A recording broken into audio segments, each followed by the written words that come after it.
Hello అండి అందరికీ.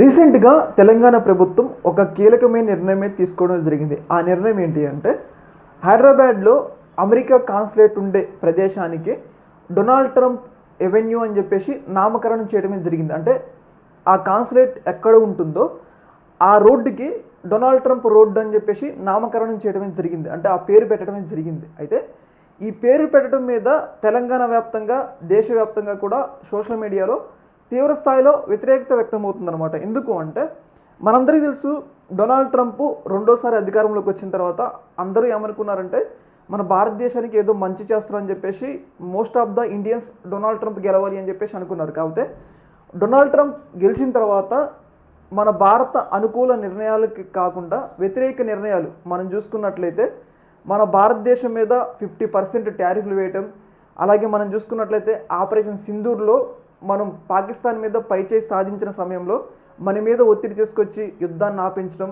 అలాగే పాకిస్తాన్కి సంబంధించిన ఆర్మీ జనరల్ అసీం మునీర్తో వైట్ హౌస్లో ప్రైవేట్ డిన్నర్లో పాల్గొనడం, అలాగే ఐ లవ్ పాకిస్తాన్ అని చెప్పేసి అనడం, ఇవన్నీ అంటే డొనాల్డ్ ట్రంప్ రెండోసారి అధికారంలోకి వచ్చిన తర్వాత మనకి అనుకూలంగా నడుచుకుంటాడని చెప్పేసి మనం అనుకున్నాం. కాకపోతే అధికారం వచ్చిన తర్వాత పాకిస్తాన్ చేతిలో కీలుబొమ్మగా మారిపోయి పాకిస్తాన్ అనుకూల వ్యక్తిగా మారిపోయాడు.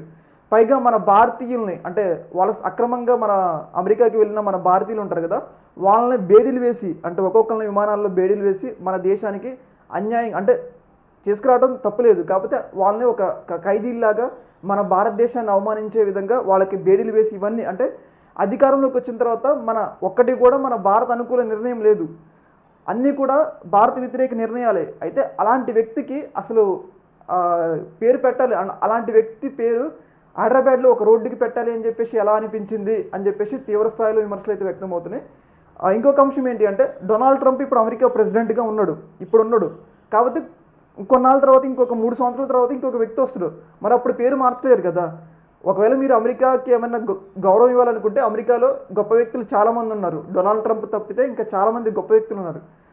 అలా వాళ్ళ పేర్లు పెట్టుకోనిలే, కానీ ఈ పేరు పెట్టడం వల్ల మన భారత వ్యతిరేక వ్యక్తి పేరు ఎలా మీరు పెడతారని చెప్పేసి ప్రభుత్వం మీద తీవ్రస్థాయిలో విమర్శలు అయితే వ్యక్తమవుతూ ఉన్నాయి. ఇంకా ప్రపంచంలో చాలామంది గొప్ప వాళ్ళు ఉన్నారు. నెల్సన్ మండేలా, ఐన్స్టీన్ లాంటి వాళ్ళు, గొప్ప గొప్ప శాస్త్రవేత్తలు, వీళ్ళందరూ కూడా ఉన్నారు. వాళ్ళందరి పేర్లు కాదని చెప్పేసి మన భారత వ్యతిరేక వ్యక్తి పేరు మీరు ఎలా పెడతారని చెప్పేసి తీవ్రస్థాయిలో తెలంగాణ ప్రభుత్వం మీద విమర్శలు అయితే వ్యక్తమవుతున్నాయి.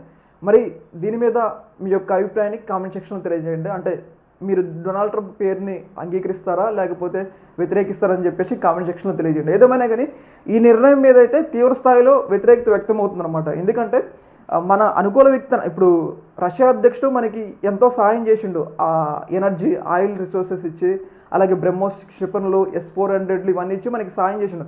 ఒకవేళ ఆయన పేరు పెట్టినా కానీ ఓకేలే, కానీ మన భారత వ్యతిరేక వ్యక్తి పేరు ఎలా పెడతారని చెప్పేసి తీవ్ర స్థాయిలో విమర్శలు అయితే వ్యక్తమవుతున్నాయి అనమాట. ఈ యొక్క అంశంలో మీ యొక్క అభిప్రాయాన్ని కూడా చెప్పండి అనమాట కామెంట్ సెక్షన్లో. ఓకే, మరి.